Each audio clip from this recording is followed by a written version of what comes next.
Один наш комментатор категорически не согласился, что каменноугольный период 300 миллионов лет назад – это время, когда человек впервые мог выжить на нашей планете.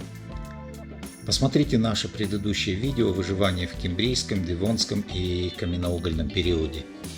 Но сам этот комментарий настолько логичный и грамотно написанный, что по нему можно снимать фильм. Что мы и с удовольствием сделали. Судите сами. Когда росли гигантские грибы, озоновый слой для защиты человека был не нужен. Влажность была настолько высокая, что тучи в атмосфере, населенные спорами и даже водорослями. Водоросли в атмосфере? Интересно.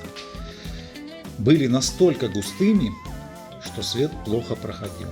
Представьте себе темное небо с зеленоватым или с зелено-голубым отливом. Это от водорослей, наверное, да? Только за счет этого заслона такие грибы и наросли. Как только атмосфера более-менее рассеялась, все они автоматически ушли под землю. Все грибы очень плохо переносят прямой солнечный свет. Вот как раз в это грибное время человеку делать нечего. Насыщение атмосферы спорами было настолько сильным, что грибы росли везде, где еще не сформировалась сеть мицелия. А влажность и темнота была такая, что мицелий образовывался на любой поверхности, поэтому даже скафандры покроются слоем слизи, похожей на чайный гриб. Затем в этой слизи заведется другая культура, и снова, и вскоре это будет не путешественник во времени, а заводчик и разносчик пары десятка культур грибов-чемпионов. Окей. Опять же, лесные пожары случаются во время засухи, а во времена папоротников и плавунов была такая влажность, что там ничего бы не горело, даже несмотря на 30% кислород. Земля была насквозь пропитана водой, то есть грунтовые воды не под землей, как сейчас, а везде, и под, и над. Сплошные болота. Нет вроде как следов пожара того периода, не обнаружили. Пожары начали случаться только в самом позднем палеозое, поэтому развести костер во время каменноугольного периода, учтите, не жарко, прохладно, даже зябко и очень-очень влажно. То еще занятие. Скорее всего, без герметичного модуля нечего и некого приготовить.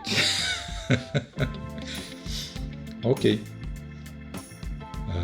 Только холодные закуски. Пикника точно не получится.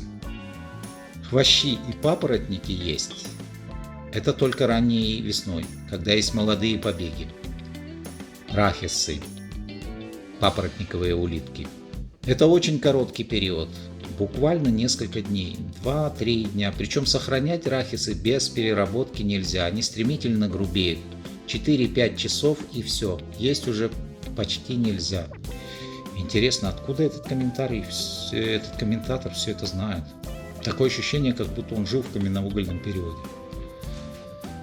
Во все остальное время, опять же, питаться придется только морскими водорослями и живностью, которая будет активно сопротивляться и делать кусь в ответ.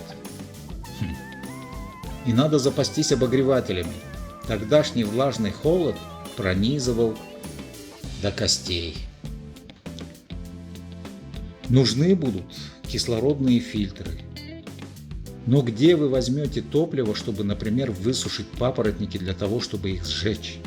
Только электрическая добыча водорода, электролиз воды и использование кислорода в качестве окислителя.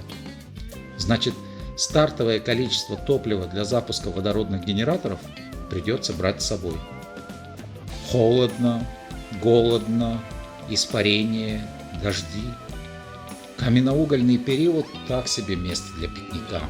Гор тогда было очень мало, они все были на границе с океанами, и там было хоть и суше, но опаснее. Сильные ветра, дожди, постоянные вулканы и гейзеры от подземных вод, попавших в поток лавы. Риск не оправдан. Очень интересно. А как вы считаете?